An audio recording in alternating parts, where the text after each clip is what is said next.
Should there be racially segregated communities persisting in Australia with taxpayers' funding? Yes or no? Okay, it's not an easy question, but I think a bit of crudity might be useful. My answer is no. The problem of poor health, substance addiction, unemployment, domestic abuse, sexual abuse, suicide, violence and hopelessness in Australian Indigenous communities has been a wicked policy problem for decades. Many of these issues foregrounded the recent debate in Australia on a Voice to Parliament referendum, and with a justification for its proposal. Since the 1970s, activists, experts and policymakers have tended to focus on rights and politics-based approaches to ameliorating the conditions of Indigenous Australians in the worst affected communities. While such measures are not necessarily without any value, there's simply no reason to see them as an effective means in alleviating the horrific living conditions of so many Indigenous Australians. In this respect, a focus on civic rights is a distraction from the real problems, not a solution.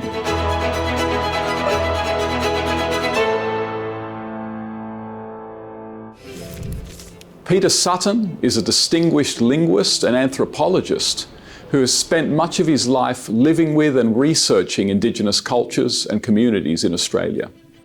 Sutton calls for a redirection of our attention to the day-to-day challenges faced by Indigenous Australians and to policy initiatives that are evidence-based and tailored to specific problems. Here are Sutton's most important ideas. First, notwithstanding the paternalism of the government and missionary-run homes and reserves of the past, Aboriginal Australians enjoyed a level of health, care, routine and structure that has since been impossible to recapture. Second, the causal connection between land rights, apologies, a treaty and symbolic gestures towards Indigenous Australians and improved living conditions is highly doubtful. Third, activists and policymakers too often refuse to admit that there are traits within Indigenous culture, such as violence, demand sharing, nepotism, silence, and traditional medicine, that contribute to their poor living conditions. Fourth, alcohol consumption is probably the single biggest problem in Indigenous communities. Thus, effective measures against it would do the most to improve the quality of their lives. Sutton points out that many Aboriginals' descent into a seriously dysfunctional state coincided with liberal progressive policies based on the rights agenda. While the program of land rights, self-determination and national apologies has marched on, the generous-hearted, clumsily applied progressive program has failed. Disparities in education, employment, health, income, domestic violence and sexual abuse are as bad as ever, maybe worse than ever. Sutton says that activists need to refocus on the actual daily problems faced by Aboriginal Australians and thus refocus on practical approaches to improvement. So what are the causes of Indigenous disadvantage? Although it's common to say that Indigenous disadvantage stems from colonialism, Sutton argues the current issues for Indigenous Australians are mostly a consequence of policies put in place since the 1970s. These policies are welfare dependency, which, to quote Noel Pearson, leads to boredom and purposelessness in so many of these communities. Alcohol consumption, owing to the liberalisation of Indigenous drinking rights since the late 1960s, is perhaps the single greatest scourge on Indigenous communities. It's to a large degree responsible for their excessive rates of violence, domestic abuse, health maladies and general dysfunction. Aspects of Indigenous culture, such as male violence towards women, training children from an early age to be comfortable with aggression, and demand sharing with family members, which makes it difficult to manage a budget or keep an orderly and safe house. Sutton says, one of the obstacles to effective debate in the present context is that so many people are still in denial over the need for cultural change within Indigenous communities.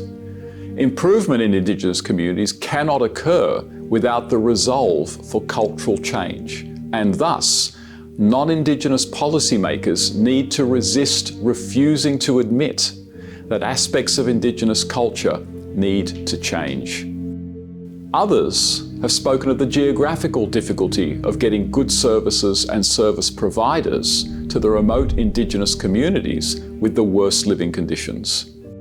And finally, just badly thought out and poorly targeted public policy initiatives, also hampered by an inefficient and multi-layered bureaucracy.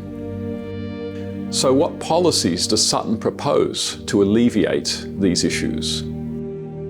Reducing alcohol consumption would probably bring about the single greatest improvement in people's lives in the most afflicted and disadvantaged Indigenous communities. Activist Noel Pearson said that notwithstanding the repression involved, the 2008 Northern Territory intervention was more beneficial than not to most alcohol-affected communities. Measures to limit alcohol consumption, though invasive, work. When severe alcohol restrictions were imposed on Arakan in 2003, sutures for head wounds reduced in demand by 90% by 2006. Suicides and homicides also dramatically decreased. More proactive parenting would, according to Sutton, make a big difference regarding violence against women. Currently, it's very common for children not to be disciplined, especially sons who lash out violently against girls and their mothers. Of course, they also learn this from the example of their male relatives. Sutton points out that tribal restraints on behaviour were continued by missionaries, except with a Christian moral emphasis, which in the absence of tribal law prevented Indigenous communities from devolving into chaos. Now, however, all the restraints are to a large extent gone entirely. Community restraints and expectations need to be reimposed on children for the sake of the next generation. As intuitive as it seems to have more Indigenous police on the ground, it presents a big problem in communities in which police officers are expected to exercise ultimate loyalty, not to the law, not to justice, not to victims, but to their kinship or family group. In other words, non-Indigenous police officers should not be discouraged. Indigenous women in particular benefit from non-Indigenous police officers who have no kin debt to abusers or their families. Treating traditional medicine, which includes supernatural remedies, as you would Western medicine, should not be promoted by healthcare workers in Indigenous communities. Modern medicine should be encouraged. Sutton's Politics of Suffering is one of the most important books on the challenges facing Indigenous Australians available now.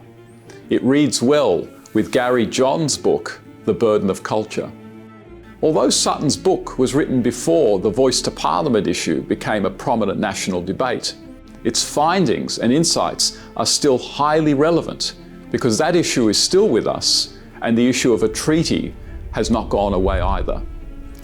Sutton's genuine concern for Indigenous Australians shines through on every page, and this also drives his rejection of solutions that are little more than virtue signals. Sutton refuses to blame all the challenges faced by Indigenous Australians on colonialism or racism, and in doing so, he gives Indigenous Australians the gift of agency. As difficult as it is to hear that Indigenous Australians often directly contribute to their own hardships, it is a necessary premise for any effective process of social amelioration among the worst affected communities.